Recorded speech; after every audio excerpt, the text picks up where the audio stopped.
A crematory is a machine used to cremate bodies swiftly and safely. Even though the cremated remains are commonly referred to as ashes, they're actually bone fragments. The family may choose to inter them, preserve them in an urn, or scatter them in a meaningful place. This pet crematory has 3 small chambers.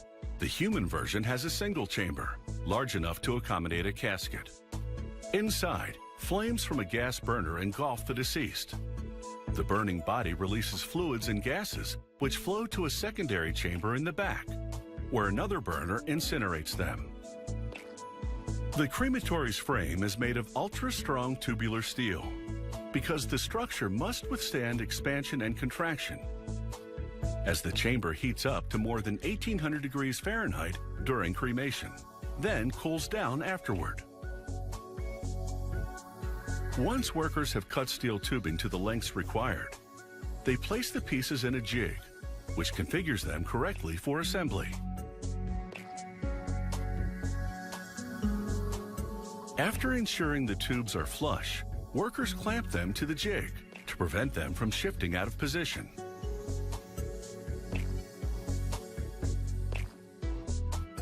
Then they weld the tubes together, assembling, then connecting the multiple sections of the frame.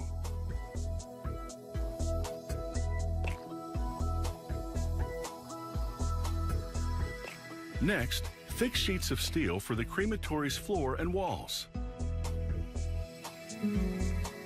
Workers clamp the sheets in position, then fuse them to the frame with just over 5-inch long welds on the outside and full-length welds along the inside seams to completely seal the unit.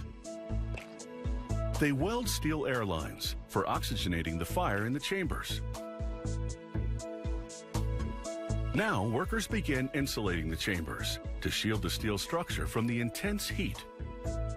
First, they apply adhesive-backed steel pins to the steel walls and affix insulation boards made of heat-resistant ceramic fibers. They secure the boards to the pins with steel discs. Workers nail in a second layer of insulation.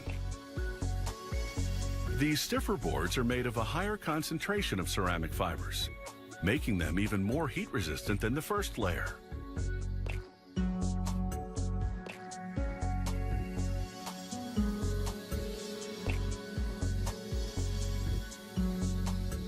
After insulating the top of the machine the same way, they install an exhaust chimney above the secondary chamber, then a motorized fan that blows air through a long shaft.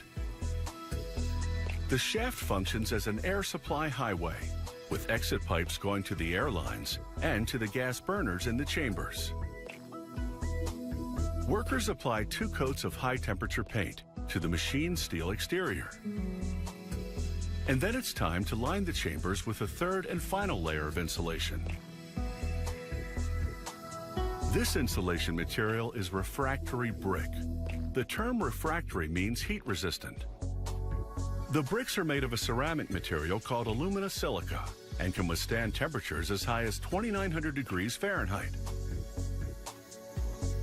The 3 layers of insulation absorb the intense heat of the cremation process, which can take 1 to 2 hours, depending on the weight of the body. They protect the machine's steel structure so that it doesn't degrade and weaken. Once the mortar dries, workers pour the floor and ceiling, then hang the machine's steel door, which operates on a hydraulically powered chain and sprocket. The door is lined with insulated refractory brick, which, unlike the chamber brick, reflects rather than absorbs heat. This prevents the door from getting too hot to handle. The final step is to wire the chamber heat sensors and other electronics to the electrical panel. The cremation is automated. Some machines have gauges and indicator lights which enable the operator to monitor combustion and adjust fuel and airflow as required. Other machines have a computer which runs, monitors, and regulates the process from start to finish. The crematory incinerates all but 5% of the body. What remains are bone fragments, which are then ground into a powder and returned in a container to the family.